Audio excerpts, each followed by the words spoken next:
வந்திருக்கிற யாவருக்கும் இயேசு கிறிஸ்துவின் நாமத்தில் அன்பின் வாழ்த்துதலை நாங்கள் தெரிவித்துக் கொள்கிறோம். கர்த்தருடைய வார்த்தையை என்னோடு கூட சேர்ந்து திருப்பிக் கொள்ளுங்கள்.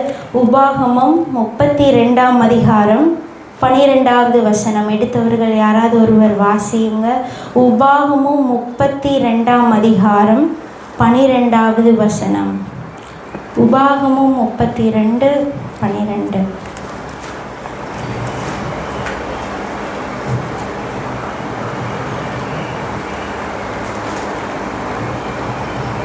கர்த்தர் ஒருவரே அவனை வழி நடத்தினார், அந்நிய தேவன் அவனோட இருந்ததில்லை. ஆமென். கர்த்தர் ஒருவரே அவனை வழி நடத்தினார், அந்நிய தேவன் அவரோட இருந்ததில்லை.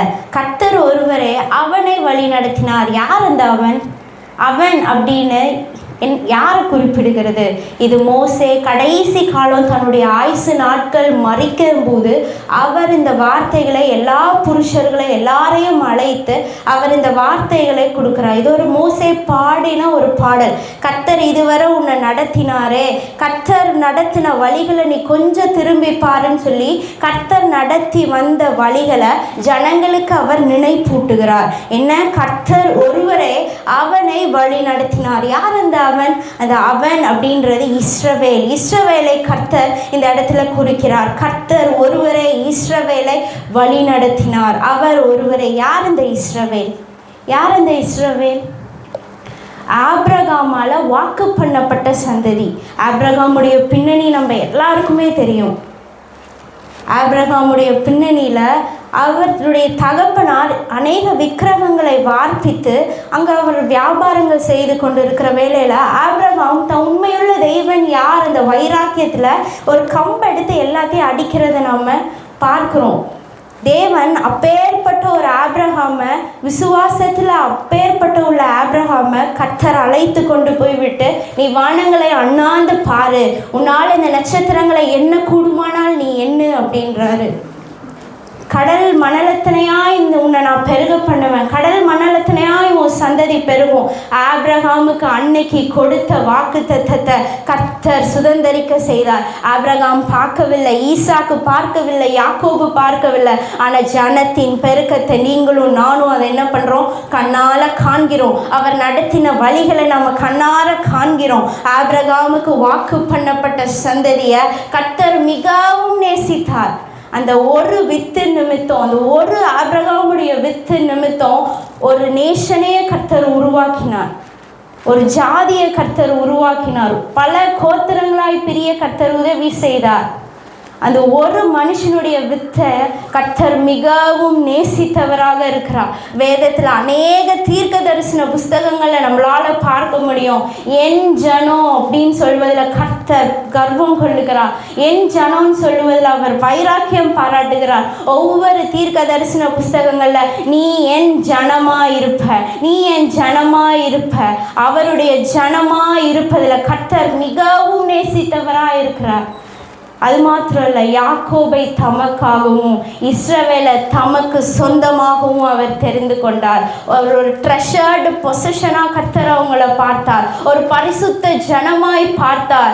ஆபிரகாமுடைய வித்து நிமித்தம் ஒரு பரிசுத்த சந்ததி எழும்பணும் என்பதை அவர் மிகவும் நேசித்தவராக இருந்தார். கண்ணின் மணியை போல அவர்களை பார்த்தாராம். உனக்கு எத்தனை விரோதமாக எழும்பட்டோம், உன்னை தொடுகிறவன் என் கண்ணின் மணியை தொடுகிறான். ஆபிரகாமுடைய சந்ததியை அவ்வளவாய் நேசித்து கர்த்தர் அவ்வளவாய் உயர்த்தி வைத்தார். ஏன் இவ்வளவு நேசம் இஸ்ரவேல் மேலே கர்த்தருக்கு? வசனம் போடப்பட்டிருக்கு, நீ திரட்சியான ஜனம் என்பதனால நான் உன் மேலே நேசித்து உன்னை நான் அன்பு வைத்து நான் தெரிந்து கொள்ளலை, நீ இருக்கிறதுலே கொஞ்சமான ஜனம். இஸ்ரவேல் என்பது கொஞ்சமான ஜனமாக இருந்தாங்க, ரொம்ப கொஞ்சம் பீப்புள்ஸ். மற்ற ஜனத்தை நீங்கள் எடுத்து பார்த்தீங்கன்னா அவங்களுக்குன்னு ஒரு தெய்வம் இருக்குது, அவங்களுக்குன்னு ஒரு தெய்வம், அவனுக்குன்னு ஒரு சிலை இருக்குது. ஒவ்வொரு மரத்து கீழே வைத்து அதுக்கு பூஜை செய்து அதை வார்த்து அதில் அவன் இருக்கிறான். அவனுக்கு நடத்துவதற்கு ஒரு ராஜா உண்டு, அவனுக்கு நடத்த ஒரு ராஜா அவங்களுக்கு இருந்தது, அவனை விசாரிப்பதற்கு ஒரு ராஜா இருக்கு, அவன் வாழுவதற்குன்னு ஒரு தனியாக அவனுக்குன்னு ஒரு நிலம் இருந்தது. அவன் நல்ல பலமுள்ளவனாய் அதிக தொகை உள்ள ஜனமாக இருந்தான். ஆனால் இந்த இஸ்ரவேல் சந்ததி அவனுக்குன்னு ஒரு தெய்வம் இல்லை, அவனுக்குன்னு ஒரு சிலை இல்லை. அவன் எந்த மரத்துக்கு கீழேயும் போய் அவன் எதையும் வைத்து அவன் வார்ப்பிக்கல. அவன் நம்பினது எல்லாம் பிதாக்களின் தெய்வம். ஆபிரகாமின், ஈசாக்கு, யாக்கோபின் தெய்வத்தை அவன் நம்பினான். அவனுக்குன்னு சொந்தமாக ஒரு லேண்டு கூட கிடையாது, அடிமையாக இருந்தான். கர்த்தர் ஏன் தெரியுமா இவ்வளவு நேசித்தார் அவங்கள? பிதாக்களுக்கு கொடுத்த ஆணையை காப்பதற்காக அவர்களை மிகவும் நேசித்தார். நான் ஆபிரகாமுக்கு வாக்கு பண்ணிட்டேன், நான் ஈசாக்குக்கு வாக்கு பண்ணிட்டேன், நான் யாக்கோபுக்கு வாக்கு பண்ணினேன். அவருடைய அடையாளமே அதுதான். ஆபிரகாம், ஈசாக்கு, யாக்கோபின் தேவன். அவர் கொடுத்த வாக்கை நான் நிறைவேற்றுவதில் அவர் கவனமுள்ளவராக இருந்தார். அதனால் அந்த சந்ததியை கரம் பிடித்து அவர் தூக்கினார். அந்த ஜனம் எப்பேற்பட்ட வணங்கா கழுத்துள்ள ஜனம். கர்த்தர் ஒரு இடத்துல சொல்றார், நீ வணங்கா கழுத்துள்ள ஜனம். ஆனால் அந்த ஜனத்தை அவர் நேசித்தார். கடைசி வரை அவர் நேசிக்கிறார் அந்த சந்ததியை. அவர்களை அன்பு வைத்து அந்த அடிமைத்தன வீடாகி அந்த பார்வோனின் கையினின்று அவர்களை மீட்டு கொண்டார். ஒரு வசனம் அழகா போட்டிருக்குது யாத்திராகமம்ல, நீ படுகிற எல்லா உபத்திரவத்தையும் நான் பார்க்கவே பார்த்து உன்னுடைய கூக்குரலை நான் கேட்டேன், நீ படுகிற வேதனைகளை நான் அறிந்திருக்கிறேன். இந்த காலை வேளையில் வந்திருக்கிற நீங்கள், இந்த யூடியூப் வாயிலாக பார்க்குற நீங்கள் போய் கொண்டிருக்கிற ஒவ்வொரு உபத்திரவத்தின் பாதைகளை கர்த்தர் பார்க்கவே பார்க்கிறார். நீங்கள் கூக்குரலிட்டு அழுகிற ஒவ்வொரு, வடிக்கிற ஒவ்வொரு கண்ணீரை அவர் கேட்கிறார். நீங்கள் பண்ணுகிற ஜெபங்கள் பரலோகத்துக்கு எட்டுகிறது. அவர் என்னிடமாய் சாய்ந்து என் கூப்பிடுதலை அவர் கேட்கிறார். கூப்பிடுதலை கேட்கிற தேவன், நீங்கள் வடிக்கிற கண்ணீரை காண்கிற தேவன். படுகிற பாட அவர் அறிந்திருக்கிறாராம். படுகிற பாடை அறிந்திருக்கிற தேவன். எனக்கு மட்டும் ஏன் இத்தனை பாடு? என் வாழ்க்கையில் மட்டும் ஏன் இத்தனை பாடு? என் குடும்பத்தில் ஒரு நல்ல கணவன் இல்லை, என்னை நடத்த நல்ல கணவன் இல்லை, எனக்கு ஒரு நல்ல மனைவி இல்லை, என் பிள்ளைங்க இப்படி சுற்றி திரிகிற பிள்ளைகளாக இருக்குது, என் குடும்பம் மட்டும் ஏன் இப்படி இருக்குது? பாடுபடுகிற வேதனைகள். என் வேலையில் சந்தோஷம் இல்லை, என் வேலையில் ப்ரொமோஷன் இல்லை, மாடா உழைக்கிறேன், ஆனால் நான் படுகிற வேதனையை யார் அறிவார்னு சொல்வீர்களானால் இந்த இஸ்ரவேல் அடிமைத்தன ஜனங்களை கர்த்தர் பார்க்கவே பார்த்தார். அவர்களை கேட்கவே கேட்டார். அவர்களை அறிந்து கொண்டேன் என்று சொன்ன தேவன் இன்னைக்கு காலை வேளையில் உங்களை அறிந்திருக்கிறார். முழுமையாக உங்களை பார்க்கிற தேவன். அதனால தான் இந்த இடத்துல மோசே சொல்கிறார், கர்த்தர் ஒருவரே அவனை வழி நடத்தினார். அவன் போடுற கூக்குரலை கர்த்தர் மாத்திரம்தான் பார்த்தார். அந்நிய தேவன் யாரோ அவனுக்கு செவி கொடுக்கவில்லை. கிதியோன் ஒரு இடத்துல சொல்லுவான், நீங்கள் வாசித்தீங்கன்னா தெரியும், பிதாக்களுக்கு நன்மை செய்த தேவன் எங்க? ஒரு வாலிபன், ஒரு சின்ன கோத்திரம், ஒரு வாலிபன் தைரியமாக எழுந்து, என் பிதாக்களுக்கு நன்மை செய்த தேவன் எங்கப்பா? அவர்களை செங்கடல் வழியாய் நடத்தினாரே, வட்டாந்தரை வழியாய் நடத்தினார், வேணும்போது கண்மலையை பிளந்து தண்ணீரை தந்தார், இவ்வளோ நன்மை செய்து கானான் தேசத்தையே தந்தாரே, என் பிதாக்களுக்கு நன்மை செய்த தேவன் எங்க? இன்னைக்கு உங்கள் வாயிலேருந்து அந்த வார்த்தை வரட்டும். என் பிதாக்களுக்கு வாக்குரைத்த தேவன் எங்க? சூழ்நிலைகள், உபத்திரவங்கள், பாடுகள் வழியாக இந்த வார்த்தையை சொல்லுங்க. பிதாக்களுக்கு நன்மை செய்த தேவன் எங்க? கிதியோனுக்கு அப்பேற்பட்ட வைராக்கியத்தை கர்த்தர் தந்திருந்தார். அதனால தான் பராக்கிரமசாலியே, கர்த்தர் உன்னோடு கூட இருக்கிறார். அந்த கேள்வியோட பதில் தான் அது. பராக்கிரமசாலியே, நான் உன் கூட இருக்கிறேன். நன்மை செய்த தேவன் எங்கன்னா நான் இருக்க உன் கூட. 6 லட்சம் புருஷர்கள் இருந்தாங்களாம். 6 லட்சம் புருஷர்களில் 100 பேராவது கேட்டிருக்க மாட்டான்.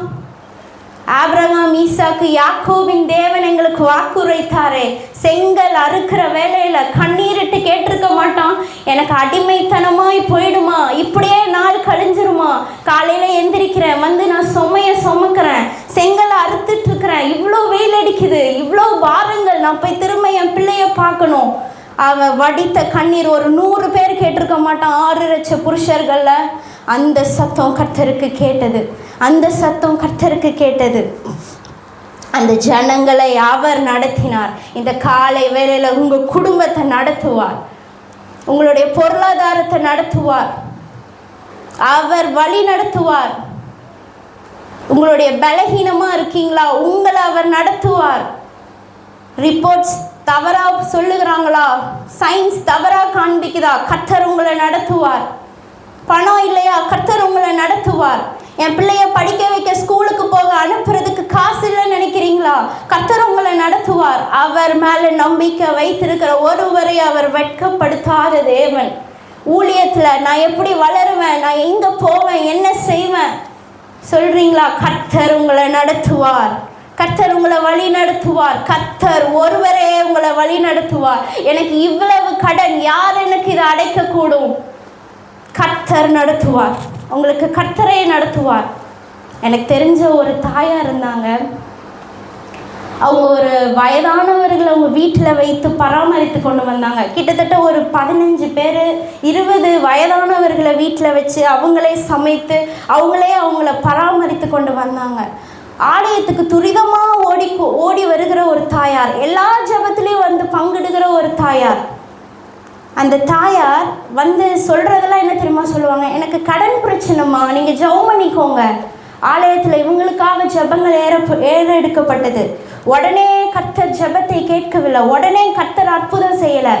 ஆனால் சில வருடங்கள் கழித்து ஒரு ஃபோன் கால் வந்தது. பாஸ்டர் ஐயா, பாஸ்டர் அம்மா எங்கே இருக்கீங்க, ஆலயத்தில் இருக்கீங்களா?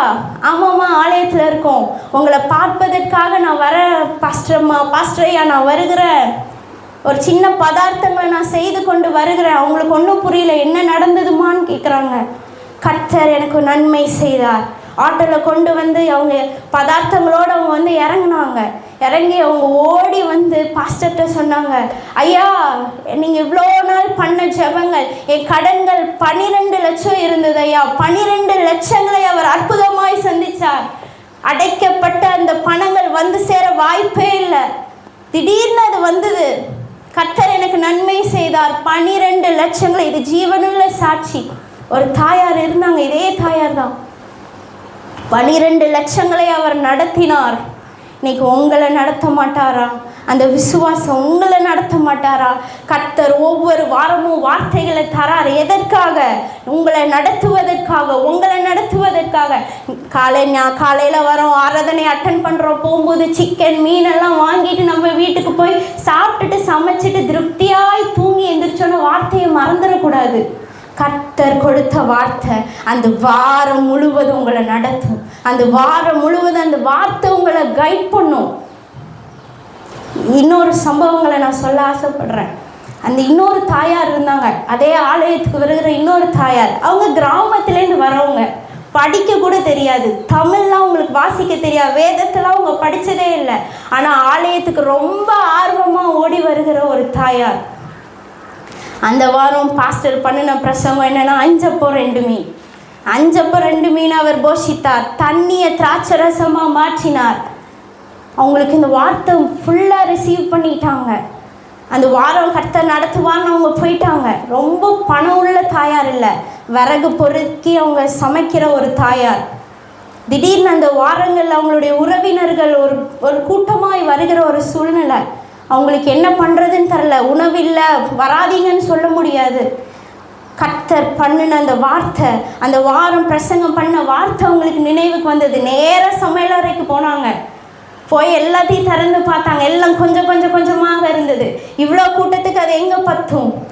5 அப்பம் 2 மீனை ஆசீர்வதித்த இயேசு கிறிஸ்து இன்னைக்கு ஏன் கூட இருக்காருன்னு சொல்லி அந்த ஜாமான்கள் எல்லாம் கை வச்சு அவங்க ஜெபம் பண்ணி அவங்க சமைக்க ஆரம்பித்தாங்க.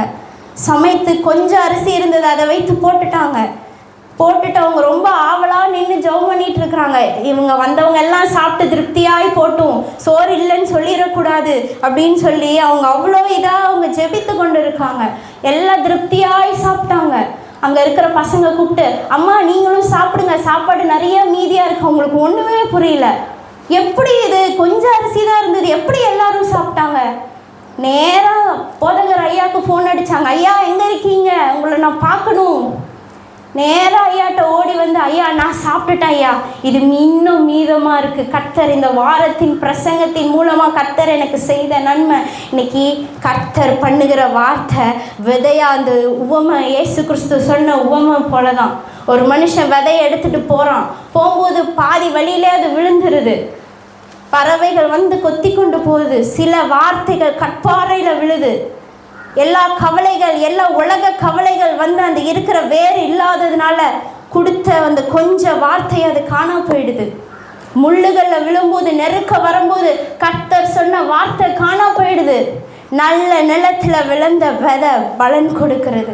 இன்னைக்கு கர்த்தர் உங்களுக்கு சொல்லுகிற வார்த்தை, அவர் வழி நடத்துவார், ஆனால் அவர் வழி நடத்துவார்.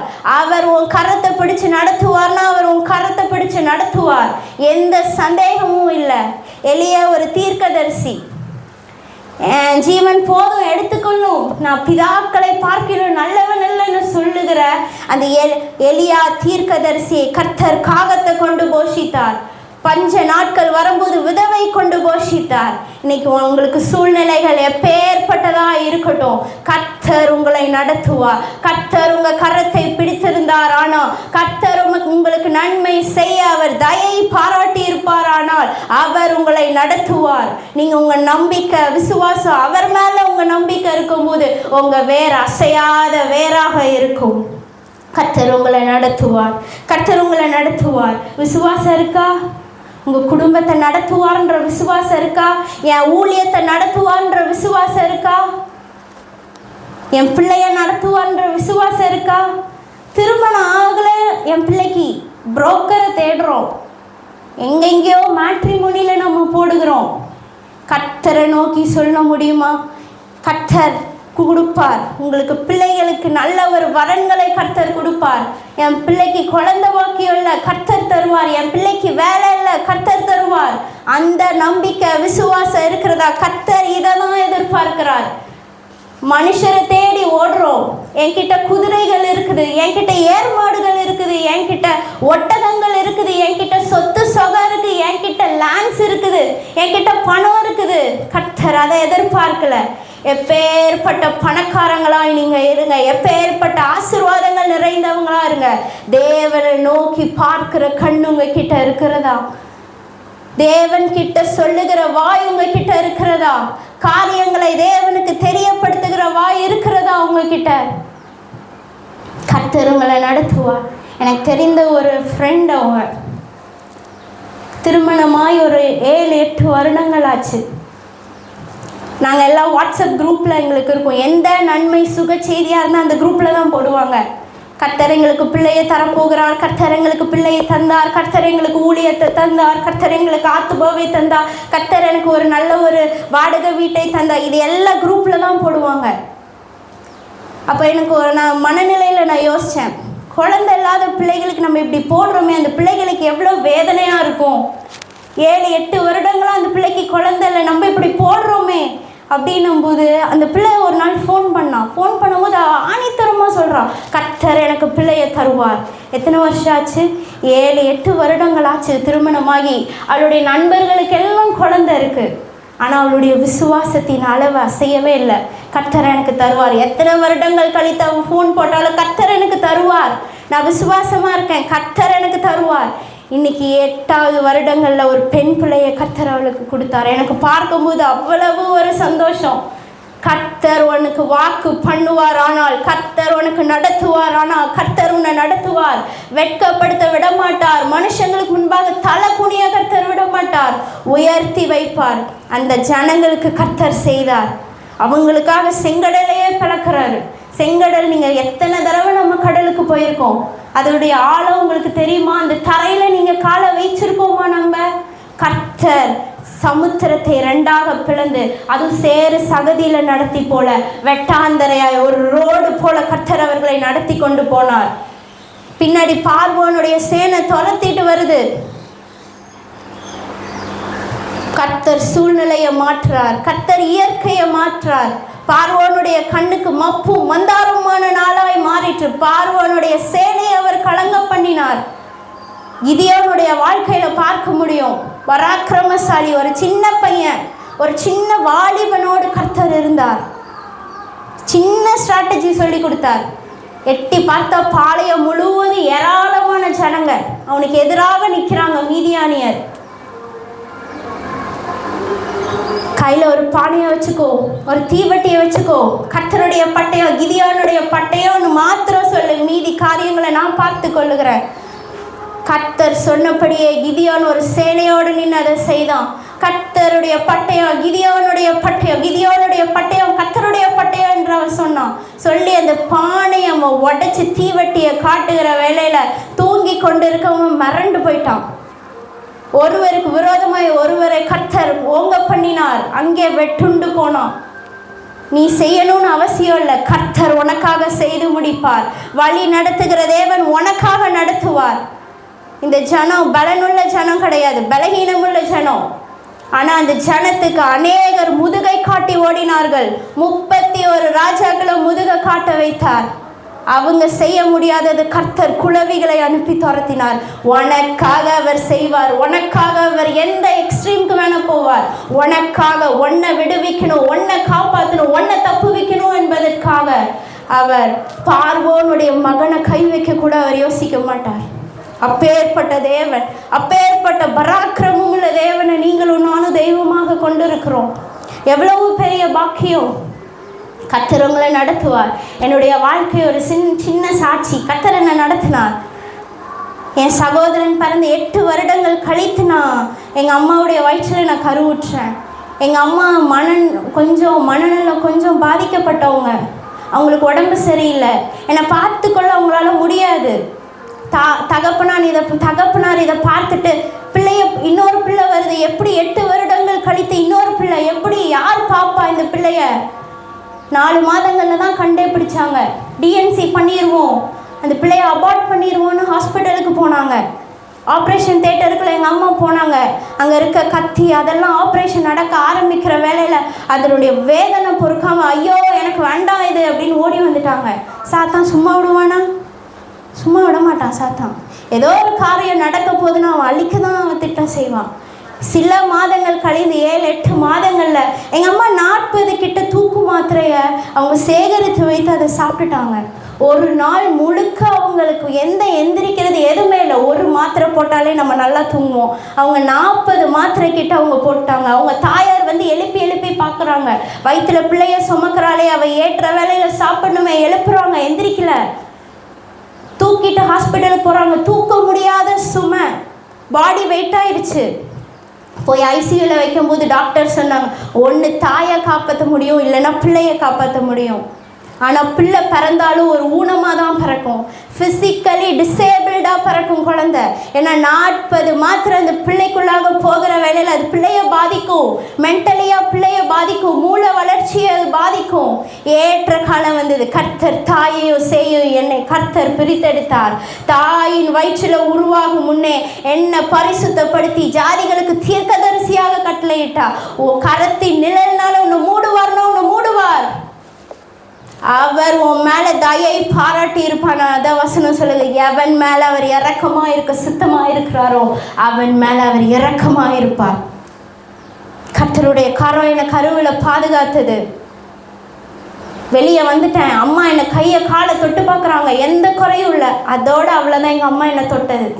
தாயுடைய அரவணைப்பு இல்லை, தாய்ப்பால் இல்லை. பக்கத்தில் இருந்தால் எங்கள் அம்மா என்னை விரட்டி விடுவாங்க. அப்பேற்பட்ட ஒரு சூழ்நிலை கர்த்தர் என்னை அரவணைத்தார். கர்த்தர் என்னை கூட்டி சேர்த்தார். ஜனங்களை ஆயத்தம் பண்ணினார். என்னை வளர்ப்பதற்காக எங்கள் அத்தை வளர்த்தாங்க. குறித்த நாள் கழித்து என் சித்தி என்னை பராமரித்தாங்க. அவர்கள் கையில் நான் வளர்க்கப்பட்டேன். ஏற்ற நேரம் வரும்போது திருமண வாழ்க்கைக்கு நான் காத்திருந்தேன். 2 வருடங்கள் காத்திருந்தேன். அவர் என்னை வழி நடத்துவார். கர்த்தருக்கு நம்ம காத்திருக்கிற வேலையில் பையனை தூக்கிட்டு வந்து உங்கள் கையில் கொடுப்பார். அவருக்காக நாம் காத்திருப்போமானால் அவர் வெட்கப்படுத்த மாட்டார். எந்த ஜனங்களுக்கு முன்பாக தலை குனிய வைக்க மாட்டார். எனக்கு பாஸ்டர் தூக்கிட்டு வந்து கையில் கொடுத்தார். அவங்க சென்னை, நான் பொள்ளாச்சி, யாருன்னே தெரியாதவங்க. கர்த்தர் தூக்கி கொண்டு வந்து கொடுத்தார். ஊழிய ஸ்தலத்துக்காக ஜெபித்துட்டு இருந்தோம். அப்போது கர்த்தர் ஒரு பிள்ளையுடைய ஆசீர்வாதத்தை வயிற்றுல சுமக்க கிருபை கொடுத்தார். ஆனால் ஊழியத்துக்காக ஜெபித்த பிள்ளையை தராரு. எப்படி நடத்த போறாரு? பிள்ளைய வந்துருச்சுன்னா ஊழியமே இல்லையே, நாங்கள் எப்படி நடத்தப்படுவோம்? பயங்கர கேள்வி.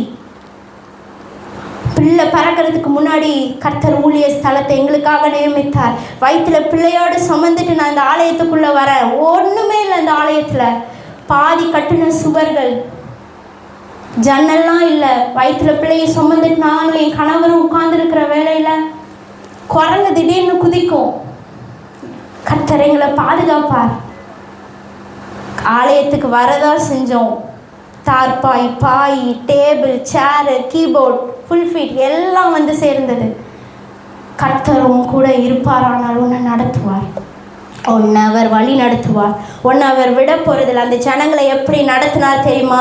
அந்த அதிகாரத்தில் இடைப்பட்ட நேரம் ஒரு ஃப்ரீயாக இருந்தீங்கன்னா வாசிச்சு பாருங்க.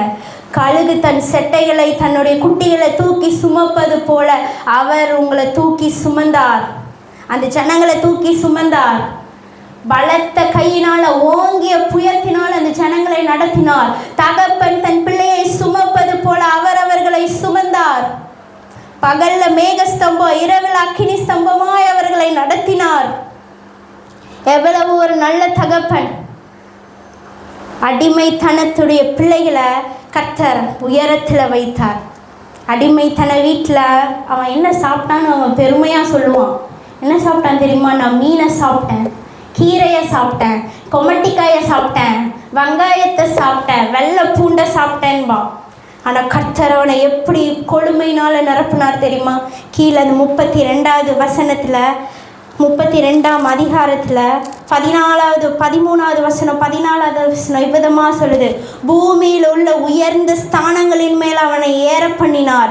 வயலில் விளையும் பலனை அவனுக்கு கொடுத்தார். அவனுக்கு புசிக்க கொடுத்தார். கண்மலையில் உள்ள தேன், கட்பாறையிலிருந்து வடிகிற எண்ணெய் அவர் உண்ணும்படி செய்தார். பசுவின் வெண்ணெய், ஆட்டின் பால், பாசானில் மேயும் ஆட்டுக்குட்டிகள், ஆட்டுக்கடாக்கள், கொழுமையுமான கோதுமைகள், திராட்சரசத்தை கர்த்தர் கொடுத்தார். அடிமையா சாப்பிட்டு இருந்தவனை கர்த்தர் உயர்த்தினார். அடிமையாய் செங்கலை அறுத்துட்டு இருந்தவனை பாலும் தேனும் ஓடுகிற தேசத்தில் அவரை வழி நடத்தினார். அவனை வழி நடத்தினது இவங்க அறிந்தாங்களோ இல்லையோ, பிற ஜனம் அறிந்தது. கர்த்தருடைய பெட்டி பாளையத்தில் வந்ததுன்னா அவங்க அலறாங்க. இந்த எபிரேய தேவனுடைய பெட்டி இங்கே வந்துதா, இந்த ஜனங்களை நடத்தினாரே இந்த தேவனா. ஆனால் இந்த ஜனத்துக்கு அந்த அருமை என்ன பண்ணல தெரியல. கீழே வசனம் போடுகிறது, யெஷூரன் கொழுத்து போய் உதைத்தானா, தன்னை உண்டாக்கின தேவனை மறந்தானா. கொடுமை. அடிமையா இருந்தவனை தூக்கி கொண்டு வந்து உயரத்தில் வச்சவன கொடுமை. நல்ல ஆகாரம், வேண்டதெல்லாம் கொடுத்துட்டாரு, எல்லாத்தையும் அடிச்சு காலி பண்ணிட்டாரு. அவனுக்கு என்ன பண்றதுன்னு தெரில. கொழுமையில் நிறைய தான் உண்டாக்கின தேவனை மறந்தார். இன்னைக்கு கர்த்தர் உங்களுக்கு ஆசீர்வாதத்தை தந்திருக்கலாம். கர்த்தரை மறந்து பின்னிட்டு போவதற்காக அல்ல. ஒரு நாள் கொடுமை இல்லாத நாட்களில் நீங்கள் ஆலயத்தில் வந்து ஜெபித்திருக்கீங்களே, ஆலயத்தில் கண்ணீர் வடித்திருக்கீங்களே, என் குடும்பத்தை ஆசீர்வதிங்க, என் பிள்ளையை ஆசீர்வதிங்க, நீங்கள் ஜெபித்திருக்கீங்களே, அந்த ஜெபம் எங்கே போச்சு? தேசத்துக்காக அழுதிங்களே, மன்றாடி ஜெபித்தீங்களே, கண்ணீர் விட்டு ஜெபித்தீங்களே, முழங்கால இருந்து ஜெபித்தீங்களே, முழங்கால இருந்து வேதத்தை வாசிச்சிங்களே, எங்கே போச்சு? அந்த ஆதியில் உள்ள அன்பு எங்கே போச்சு? கர்த்தர் உங்களை கொடுமையினால் நிரப்புவது ஒரு ஆசீர்வாதம் தான். ஆனால் அந்த ஆசீர்வாதத்தை வைத்து கொண்டு உண்டாக்கின தேவனை அசட்டை பண்ணாதீர்கள். இங்கே வசனம் சொல்லுது, உண்டாக்கின தேவனை மறந்தார்கள், கர்த்தரை அசட்டை பண்ணினார்கள். இன்னைக்கு கர்த்தரை நாம் அசட்டை பண்ணுகிறோமா?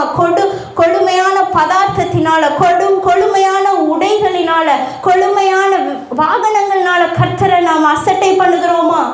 கொழுமையான வாகனம் வந்துருச்சு, கொழுமையான உடை வந்துருச்சு. ஆலயத்தில் 40 நாள் உபவாசம் ஜெபம் நடந்துட்டு இருக்குது. பொய்க்குவோம் 10 நாள் கழிச்சு, பொய்க்குவோம் கடைசி 10 நாள் பொய்க்குவோம். கர்த்தரை அசட்டை பண்ணாதீங்க. அவர் உங்களை வழி நடத்துகிற தேவன். ஆவியானவரை துக்கப்படுத்தாதீங்க. ஆவியானவர் உங்கள் கொழுமையினால துக்கப்படுத்தாதீங்க. கர்த்தர் வேதனைப்படுவார். கர்த்தர் இந்த இஸ்ரவேல் ஜனங்களை குறித்து வேதனைப்பட்டார்.